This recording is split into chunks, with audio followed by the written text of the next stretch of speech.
दुनिया के 7 ऐसे इत्तेफाक जिन्हें जानकर आप भी हैरान हो जाओगे। नंबर 1, ये कहानी है ब्रिटिश आर्मी के मेजर वाल्टर समरफोर्ड की, जो वर्ल्ड वार 1 के दौरान 1918 में जंग के मैदान में थे। तभी उनके ऊपर अचानक से बिजली गिर जाती है, जिससे उनके कमर के नीचे का हिस्सा पैरालाइज्ड हो जाता है। फिर 1924 में रिटायरमेंट के बाद एक नदी के किनारे मछली पकड़ते वक्त बिजली फिर से उनके शरीर पर आ गिरी और उनके शरीर का दाहिना हिस्सा भी पैरालाइज्ड हो गया। लेकिन 2 साल बाद इलाज से वो पूरी तरह ठीक हो गए, पर 4 साल बाद फिर से उनके ऊपर बिजली आ गिरी, जिससे उनका पूरा शरीर पैरालाइज्ड हो गया और कुछ ही दिनों में उनकी मृत्यु हो गई। लेकिन मौत के बाद भी बिजली ने उनका पीछा नहीं छोड़ा और 4 साल बाद बिजली उनके कब्र पर गिरी, जिससे उनकी कब्र भी नष्ट हो गई।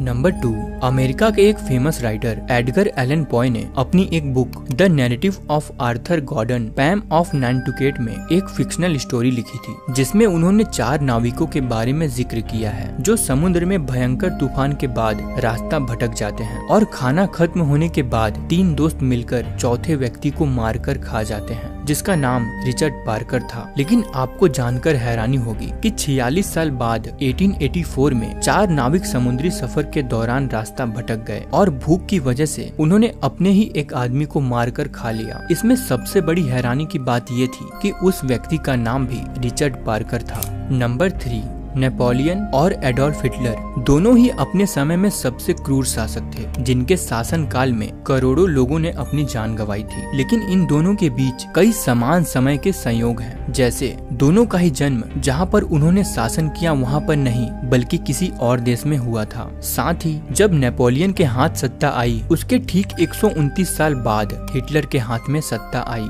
जब नेपोलियन ने सोवियत के खिलाफ युद्ध की शुरुआत की, उसके ठीक 129 साल बाद हिटलर ने भी सोवियत के खिलाफ युद्ध की शुरुआत की थी। और तो और जब नेपोलियन सोवियत के खिलाफ युद्ध हार गया, उसके ठीक 129 साल बाद हिटलर भी सोवियत के खिलाफ युद्ध हार गया था।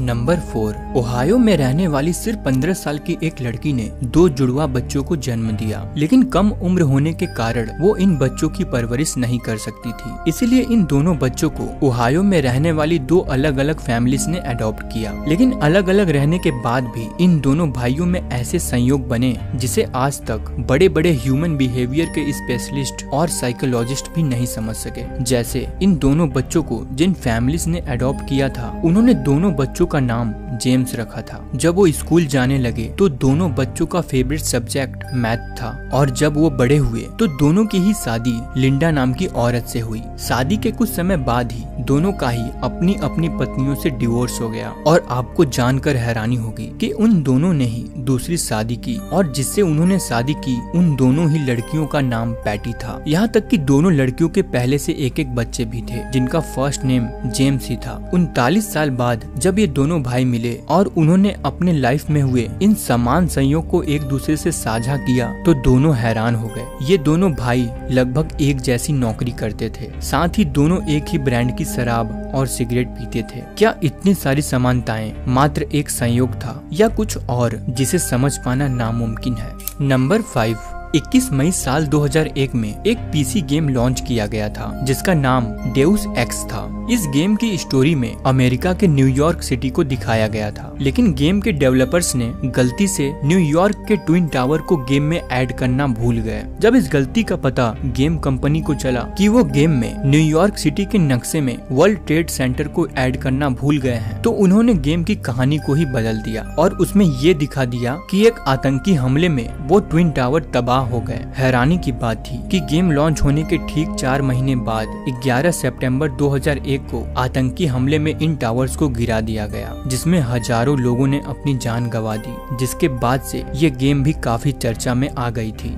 नंबर 6, इस इमेज को ध्यान से देखिए। आपको भी लग रहा होगा कि ये दोनों महिला जुड़वा बहन हैं, लेकिन ऐसा नहीं है। इस इमेज में दिख रही पहली महिला 1950s की एक फेमस इजिप्शियन एक्ट्रेस जुबैदा थारवट है, और दूसरी महिला आज के समय की हॉलीवुड की एक फेमस एक्ट्रेस जेनिफर लॉरेंस है। हैरानी की बात है कि दोनों की शक्ल हूबहू मैच होती है और दोनों के काम भी, बस समय अलग अलग है। नंबर 7, ये स्टोरी यूगोस्लाविया में रहने वाले फ्रैंक सैलेक नाम के एक व्यक्ति की है, जिन्हें दुनिया का सबसे लकी मैन भी कहा जाता है, क्योंकि इनकी जिंदगी में कई ऐसी घटनाएं हुई हैं जिस पर यकीन करना काफी मुश्किल है। जैसे साल 1962 में सैलेक ट्रेन से कहीं जा रहे थे, लेकिन ट्रेन दुर्घटनाग्रस्त होकर नदी में गिर जाती है, जिसमें 17 लोगों की जान चली जाती है। लेकिन सैलेक इस दुर्घटना में बच जाते हैं। उनका एक हाथ टूटने के बाद भी वो नदी से तैरकर बाहर निकल जाते हैं। इसके एक साल बाद 1963 में सैलेक प्लेन से ट्रेवल कर रहे थे और वो प्लेन भी दुर्घटनाग्रस्त हो जाता है। लेकिन सैलेक की जब आंख खुली तो वो हॉस्पिटल में थे, क्योंकि हादसे के वक्त वो प्लेन से बाहर उड़कर घास के ढेर पर गिर गए थे। फिर साल 1966 में वो बस में सफर कर रहे थे और उस बस का भी एक्सीडेंट हो जाता है, जिसमें 4 लोगों की मौत हो जाती है। लेकिन सैलेक फिर से बच जाते हैं। इसके बाद 1970 में वो अपनी कार लेकर कहीं जा रहे थे, जिसमें अचानक आग लग जाती है और उनकी कार ब्लास्ट हो जाती है। लेकिन ब्लास्ट से ठीक पहले वो अपनी कार से निकल जाते हैं और इस हादसे में भी वो बच जाते हैं। ऐसे ही 1995 में वो फिर से एक बस दुर्घटना में बच जाते हैं और 1996 में सैलेक एक ट्रक दुर्घटना में भी बच जाते हैं। और इतना ही नहीं, साल 2003 में उन्होंने पहली बार लॉटरी की टिकट खरीदी और पहली ही बार में वो 1 मिलियन रुपए जीत जाते हैं। इसीलिए उन्हें दुनिया का सबसे लकी मैन कहा जाता है। हालांकि कुछ लोग उन्हें अनलकी भी कहते हैं, क्योंकि उनके साथ कई हादसे हुए थे। वैसे आप उन्हें क्या कहना पसंद करेंगे, हमें कमेंट बॉक्स में कमेंट कर जरूर बताएं। और अगर आपको हमारी ये वीडियो पसंद आई तो वीडियो को लाइक और चैनल को सब्सक्राइब करना ना भूलें। मिलते हैं नेक्स्ट वीडियो में। धन्यवाद।